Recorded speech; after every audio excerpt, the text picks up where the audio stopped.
This is your #1 newscast around the world, giving you exclusive inside coverage to all the latest news and information in our world today. My name is Nick Cardinelli, and alongside me, my co-anchor and good friend, Ryan Moyes. Good evening. Breaking coverage of the newest revision to the Constitution has been made with the 18th Amendment, introducing prohibition or the illegal sale and manufacture of alcohol. Beginning on January 16, 1920, this law is in effect. Expecting to reduce crime rates, social issues, and taxes, this law promoted quite the opposite. Alcohol is still able to be obtained easily through secret joints known as speakeasies. These illegal establishments serve beer, wine, and other alcoholic products. The only way to gain access through one is a secret password or handshake. With crime rates on the rise through prohibition, gangsters seem to be taking control of America.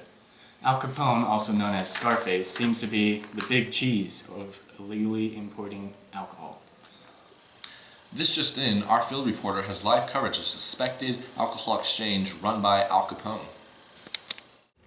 This is Dania DeGennaro reporting live with a breaking story.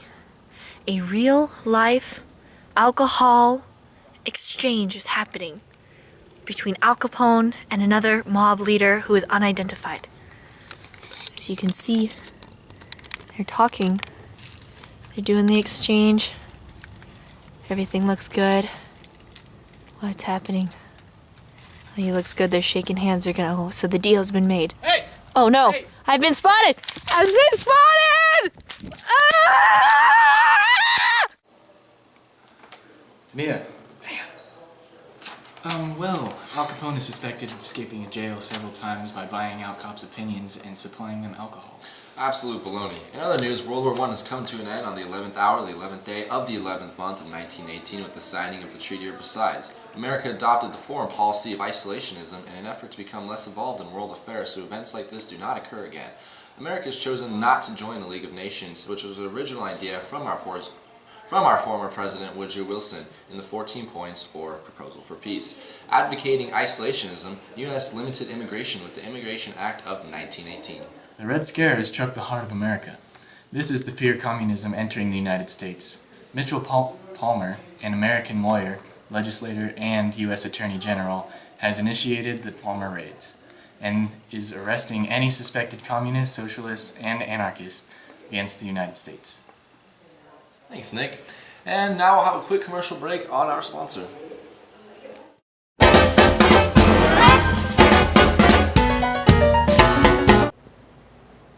After a long day waiting in the unemployment line, I would like to come home to a nice, refreshing Coca-Cola. Fresh.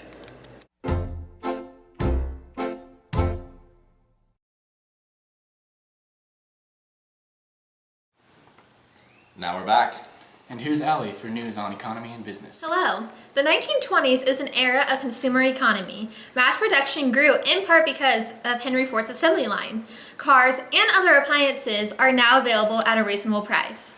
For the first time, we are able to support a large, vibrant middle class. Between 1919 and 1920, the GNP gross national product rose from $78 billion to $103 billion.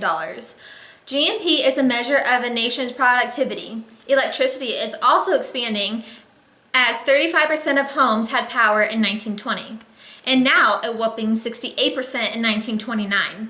Unfortunately, this all comes to an end with the 1929 stock market crash. This leads to America's biggest and longest lasting depression. Back over to you, Nick and Ryan. One final major news event we have to report today is the Scopes trial. John Scopes, a science teacher, illegally taught the theory of evolution based on Darwin's principles. This sparks the controversy towards fundamentalists as it opposes the ideas of God and foundations as we know them. The trial involved two of the nation's top lawyers, William Jennings Bryan and Clarence Darrow. Bryan, the prosecutor, and the outspoken fundamentalist, died a few days after the trial had ended. Scopes was fined $100, but the clash of modern beliefs and traditional values was the larger question needed to be answered. In lighter news, we have the complete sports breakdown with Ray for 60 seconds. Thanks, Ryan. In baseball news, Babe Ruth, one of the top figures in baseball, hit his career high of 714 home runs. Also known as the Sultan of SWAT, Babe Ruth finished first in the American League in home runs while leading the Yankees to 6 World Series championships. In boxing news, a sport almost as popular as baseball at this time, Jack Dempsey beat Jess Willard in 1919 for the World Heavyweight Championship. He retained his title until losing to Gene Tunney in a 1926 match. 1 year later, Dempsey lost to Tunney again and retired from professional boxing at the age of 32 as one of the most famous athletes in the 20s. In tennis news, no one has ever been more dominant than Big Bill Titan, who ruled the 20s with 7 U.S. Open championships and 2 Wimbledon titles. A homosexual playing during an era of intolerance. Titan's accomplishments, while bearing the constant pressure of having to hide his sexual preference, make it all more impressive. That is all we have for sports news. Back to you, Nick and Ryan. I guess that's why they call it the era of celebrities. Absolutely. And we'll be back after our other sponsors' announcement.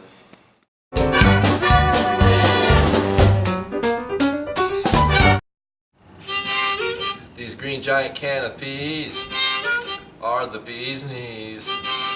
They are so delicious and are completely nutritious. They're not very pricey and they digest nicely.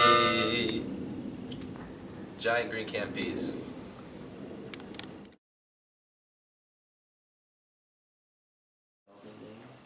Welcome back. The new women of the era are here. Nicknamed flappers, they make a statement to society by changing fashion and wearing high-cut skirts, going out on weekends, and smoking in public.